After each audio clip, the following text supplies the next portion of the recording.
نؤمن به ونتوكل عليه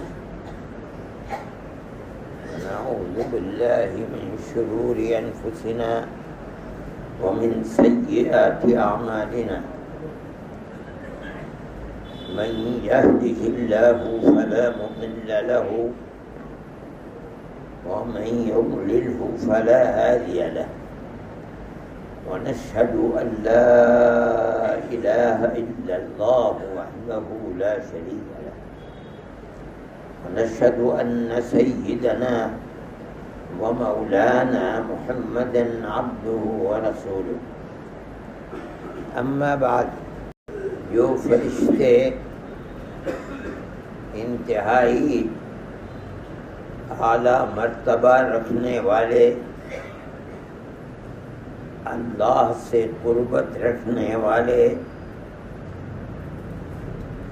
عرش الہی کو اٹھانے والے جو دعا کرتے ہیں کن کے لیے؟ ان لوگوں کے لیے جو اللہ پر اور اللہ کے رسولوں پر ایمان لائے ہیں، جن کو مومن کہا جاتا ہے، ان کے لیے دعا کرتے ہیں کہ اے اللہ ان کے دنیا کے گناہوں کو معاف فرما دیں، جس کا انجام کیا ہوگا؟ وَأَدْخِلْهُمْ جنت، ان کو جنت میں داخل کر دیجئے۔ بھائی جنت میں داخل ہونے سے روکنے والی چیز گناہ ہے۔ جو دنیا میں معصیت کرتے تھے، اللہ کو ناراض رکھتے تھے، جس کا اعلیٰ مرتبہ یہ ہے کہ ایمان ہی نہیں رہتے تھے،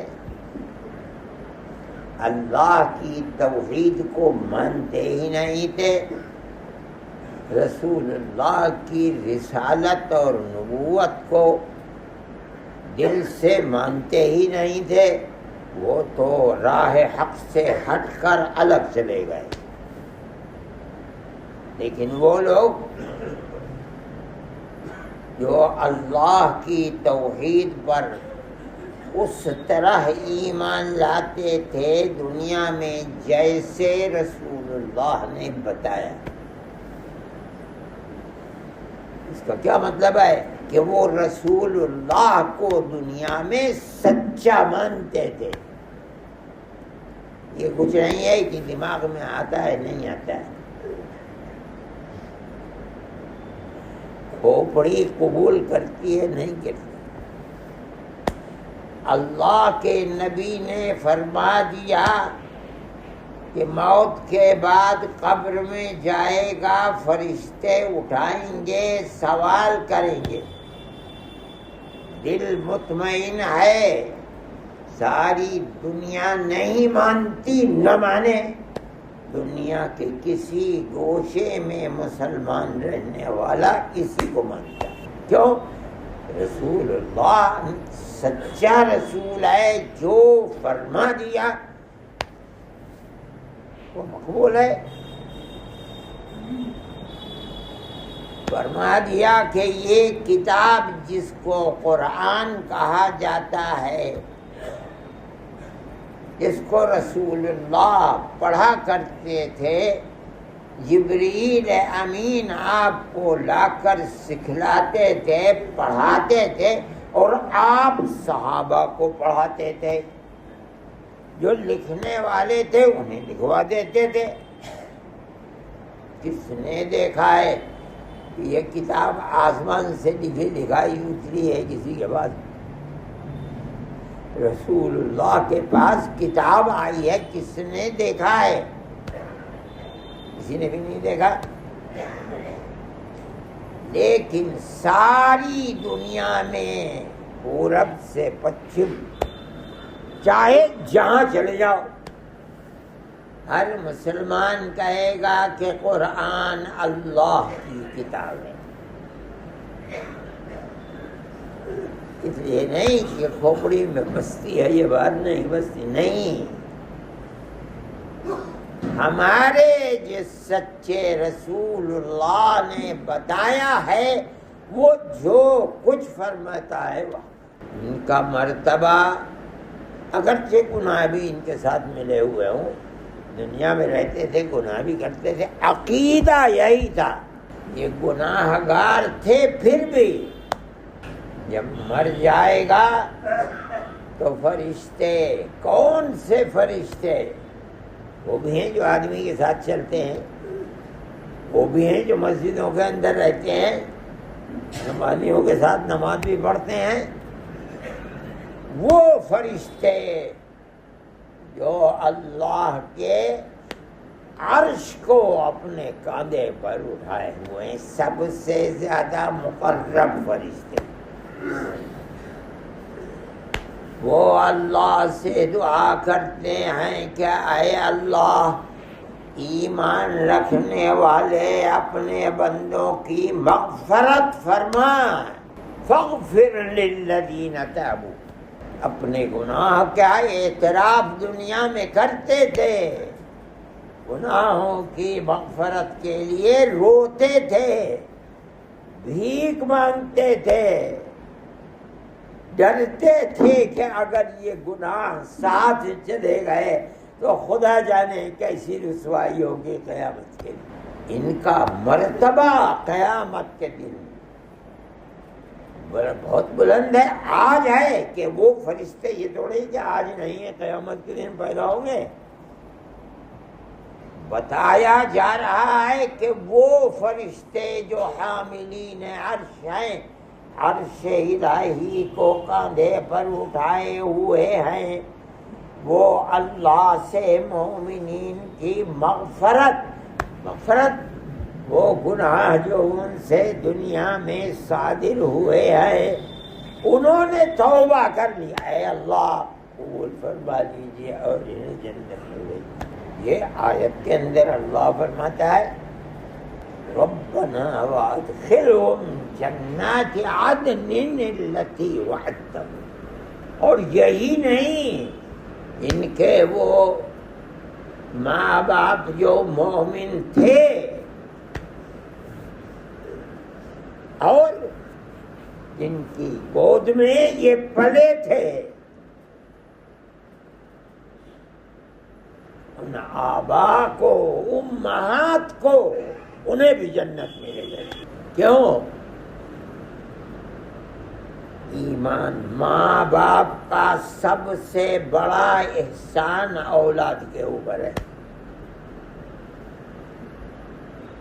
چاہے کوئی دوسرا احسان نہ ہوتا، ماں کا دودھ نہ پیا ہوتا، باپ کی گود میں بیٹھ کر نہ کھایا ہوتا، کوئی احسان نہیں، یہ احسان سب سے بڑا احسان ہے کہ پیدا مومن ماں باپ کے گھر میں ہوا اور ایمان انہی کی گود میں سیکھا ہے۔ جو تم مسلمان ہو، میرے ماں باپ مسلمان تھے، ماں باپ کے سینکڑوں نہیں ہزاروں احسان ہیں، سب سے بڑا احسان ہے کہ اولاد کو ایمان ماں اور باپ کی گود سے ملا ہے، ان کے لیے بھی دعا کرتے ہیں۔ اور یہی نہیں،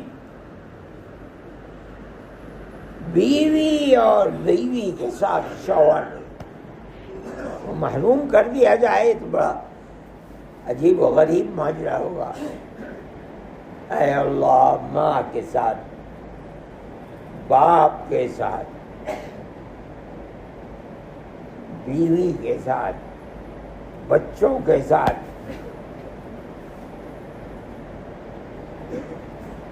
انہیں بھی جنت میں دیجیے اور ان لوگوں کو بھی جنت میں پہنچائیے، اولاد کو۔ بہت بڑی سعادت ہے کہ جس طرح گھر دنیا کے اندر آباد تھا، بسا ہوا تھا.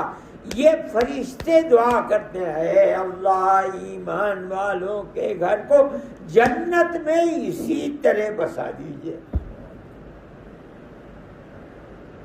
اور پھر یہ دعا ایسی تھوڑی کہ ایک ہی دفعہ ہو گئی ختم ہو گئے. دعائیں کرتے رہتے. یہ اللہ کی قدرت کا کرشمہ ہے. مومن کے ایمان کی قدردانی ہے، اللہ کے یہاں قدردانی ہے. یہی نہیں دوسری جگہ پر بھی ہے. والذین آمنوا واتبعتهم ذريتهم بإيمان الحقنا بهم ذريتهم وما علتناهم من عملهم من شيء. اللہ اکبر. ایمان سب سے بڑی نعمت ہے. اس سے بڑی کوئی نعمت انسان کے لیے نہیں ہو سکتی. شاید کے اندر فرمایا یہ تو فرشتوں کی دعا ہے. اللہ کیا کرتا ہے مومن کے ساتھ؟ اللہ فرماتا ہے، سورہ طور کی آیت ہے، وہ لوگ جو ایمان لائے. کیا مطلب ہے؟ دنیا میں ایمان لائے اور اسی ایمان کی عقیدہ صادقہ کی اتنی فکر کرتے رہے کہ ایمان لائے اور ایمان ہی کے ساتھ 50 سال 70 سال 80 سال 90 سال 100 سال 150 سال تک ایمان ہی پر رات دن قائم رہے. یہ مفہوم ہے. والذین آمنوا، اور جو لوگ ایمان لائے، مطلب وہی ہے موت کے وقت تک ایمان رکھا. اور دوسری کیا چیز ہے؟ فرماتے ہیں واتبعتهم ذریتهم، اور اپنے ماں باپ کے پیچھے پیچھے اتباع اولاد کرتی رہی. یہ نہیں کہ قبر میں دفن کر کے آزاد. جب تک خود زندہ رہا ایمان کی رسی کو پکڑے رہا، مر گیا اولاد سے کہہ کے گیا جس رسی کو میں نے تھاما ہے چھوڑ نہ دینا. جاتے جاتے مضبوط کر کے گیا کہ اس رسی کو چھوڑنا. حضرت یعقوب علیہ نبینا علیہ الصلاۃ والتسلیم کا جب آخری وقت ہوا، قرآن کہتا ہے مومنین سے جانتے ہو کیا واقعہ ہوا تھا جب ان کا آخری وقت ہوا؟ تم تھے کیا؟ تم لوگ موجود تھے؟ کس چیز میں؟ اذ حضر یعقوب الموت، جب حضرت یعقوب پر موت سوار ہو گئی، یقین ہو گیا کہ اب میں جانے والا ہوں، جا رہا ہوں. یہ نہیں ہوا بچوں کو جمع کر کے یہ پیسہ رکھا ہے فلاں جگہ ہے، ان کے پاس ہے، ان سے لے لینا، اس پیسے کو جمع کر کے خرچ کرنا. نہیں نہیں نہیں، مجھے تو ایک چیز بتا دو بس، میرا دل مطمئن ہو جائے گا. باپ نبی اپنی اولاد انبیاء سے کہتا ہے، انبیاء بھی ہیں، غیر انبیاء بھی ہیں،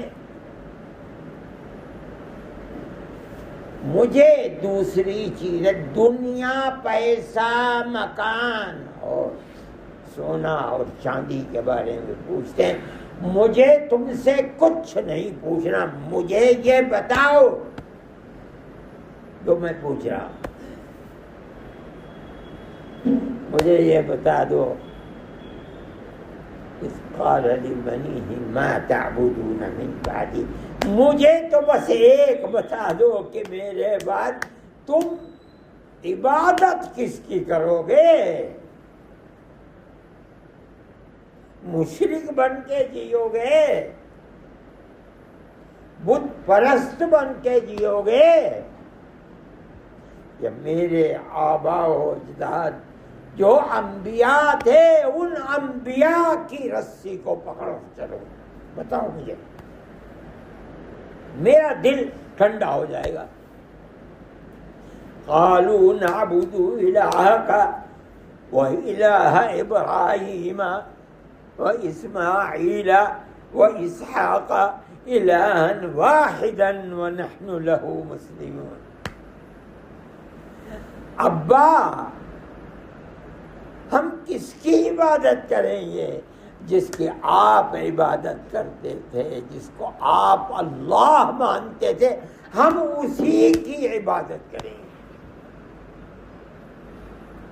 جس کو آپ کے جد امجد حضرت ابراہیم جس کی عبادت اللہ کی کرتے، اسی کی ہم بھی عبادت کریں گے۔ یہی نہیں، وہ اسماعیل وہ اسحاق سب انبیاء کی فہرست گنا دی۔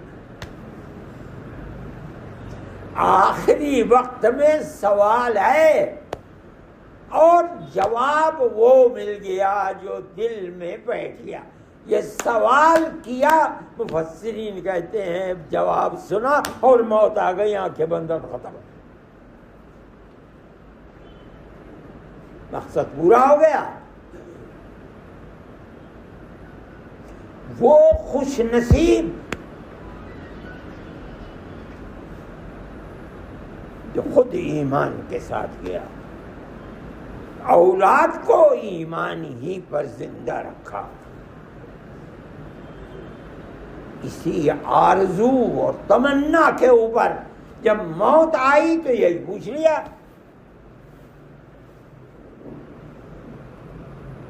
وہ جواب مل گیا جس جواب کی طالب تھے۔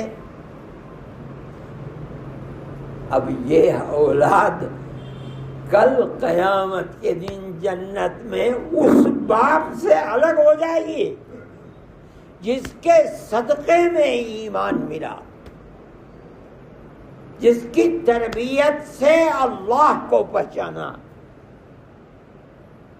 جس کی تربیت سے ایک پورا سلسلہ ہے انبیاء علیہم الصلوات والتسلیم کا، ان کو پہچانا، اور اس کے اوپر پتھر اور پہاڑ کی طرح جمے رہے۔ آخری وقت میں باپ پوچھتا ہے، وہی جواب دیا جس جواب کا وہ متمنی تھا، اور سیدھے جنت کس کے پاس جائے گا؟ یہ اولاد کہاں جائے گی؟ جہاں اس کا باپ تھا وہیں تو جائے گا۔ جو ایمان باپ کا تھا وہی ایمان مکمل اولاد کے دل کے اندر ہے، اور اسی کو لے کر کے مطمئن کرنے جائیں گے۔ اس کو قرآن کہتا ہے والذین آمنوا، جو لوگ ایمان لائے، واتبعتہم ذریتہم بایمان، ایمان لائے اور ان کی اولاد نے ان آباء و اجداد کی اتباع کی، واتبعتہم ذریتہم، اللہ کیا فرماتا ہے؟ بِإِيمَانٍ أَلْحَقْنَا بِهِمْ ذُرِّيَّتَهُمْ، اس ایمان کی وجہ سے ہم نے ان خوش نصیب لوگوں کی اولاد کو ان کے پیچھے پیچھے لگا دیا۔ کہاں؟ جنت۔ ایمان اتنی بڑی نعمت، اس سے بڑی کوئی نعمت نہیں، اور اس نعمت کی وجہ سے مومن کی بھی مغفرت ہوگی، اور جو گھر دنیا میں اہل ایمان کا آباد تھا، اللہ اس گھر کو جنت میں اسی طرح آباد فرما دیں گے انشاءاللہ۔ اگرچہ باپ کا مرتبہ جنت میں بلند ہے، اللہ نے ان کو ایمان، صداقت، حق گوئی اعلیٰ سے اعلیٰ طبقے کے اوپر رکھا تھا۔ میں سوچتا ہوں حضرت رحمت اللہ علیہ اپنی آنکھوں سے دیکھا، اور ہم چپدی کا شوربہ کچھ بھی نہیں، ہمیں ان کے ساتھ کر دیں، وہ کہاں اور ہم کہاں، کیسے ساتھ ہو جائیں گے؟ مطلب قرآن کا یہ ہے کہ ان اولاد کا رتبہ اگرچہ دنیا میں کم تھا، جب اللہ ان کو جنت کے اندر باپ کے صدقے میں باپ کے ساتھ رکھیں گے تو باپ کے رتبے کو کم کر کے ان کے ساتھ نہیں، اولاد کے رتبے کو بڑھا کر باپ کے ساتھ اوپر پہنچائیے۔ وَمَا أَلَتْنَاهُمْ مِنْ عَمَلِهِمْ مِنْ شَيْءٍ، ماں باپ کے مرتبے میں ہم کچھ کمی نہیں کریں۔ اسلام کتنی بڑی نعمت ہے، سوچتے ہیں حیرت ہوتی ہے۔ اور ان تمام چیزیں کی بنیاد، اصل تو ہمارا حضرت محمد صلی اللہ علیہ وسلم کی امت میں پیدا ہو، اللہ نے ہمیں پیدا کر لیا، اور پھر اپنی توفیق اور عنایت سے، ماں باپ کی تربیت سے ایمان بھی عطا فرما دیا، اور اسی ایمان کے اوپر موت تک قائم رہنے کی سعادت میسر کرنا دی۔ اگر یہ سب نعمتیں میسر ہو گئی تو یہ دو آیتیں جو میں نے ذکر کی ہیں، ایک تو فرشتے کی دعا ہے، فرشتوں کی دعا ہے، اور دوسرے اللہ کی رحمت کی قدرت ہے، سمندر ہے جو امڑ رہا ہے، اور یہ بتایا جا رہا ہے کہ اپنے مومن ماں باپ کے راستے کو تھامو۔ اگر تھام لیا تم نے، پکڑ لیا، اور پکڑے پکڑے موت آ گئی تو تمہیں اس مبارک موت کی وجہ سے اللہ کی جنت میں اپنے مبارک مقدس ماں باپ کی وجہ سے اللہ تعالی جگہ عطا فرمائے گا، اور یہ گھر تمہارا اسی طرح وہاں بھی آباد، اس سے سینکڑوں ہزاروں گنا زیادہ آباد ہوگا جیسے دنیا میں آباد۔ اللہ ہمارے دین و ایمان کی حفاظت کرے، آخری وقت تک اللہ ایمان کی رسی ہمارے ہاتھ میں رکھے، اور ہم ایمان کے قدردان رہیں، خاتمہ ایمان پر ہو، اور کل اللہ کی جنت میں اپنے باپ دادا اہل خانہ یہ سب بتا رہے ہیں، ان کے ساتھ اللہ کی خوشنودی اور رضا کے ساتھ جنت میں ایک ساتھ رہنے کی سعادت میسر ہو جائے. اللہ ہماری آخرت کو بھی آباد فرمائے, ہماری دنیا کو بھی آباد فرمائے, اور ہمیں دنیا کے اندر بھی ایسی زندگی گزارنے کی سعادت میسر فرمائے جیسی ہمارے آباء و اجداد کی پاکیزہ زندگی تھی, تاکہ ہم ان کے ساتھ جنت میں رہنے کی مستحق بن سکیں. وآخر دعوانا الحمدللہ. Thanks for watching. Don't forget to like, comment, share and subscribe to Al Wahid channel.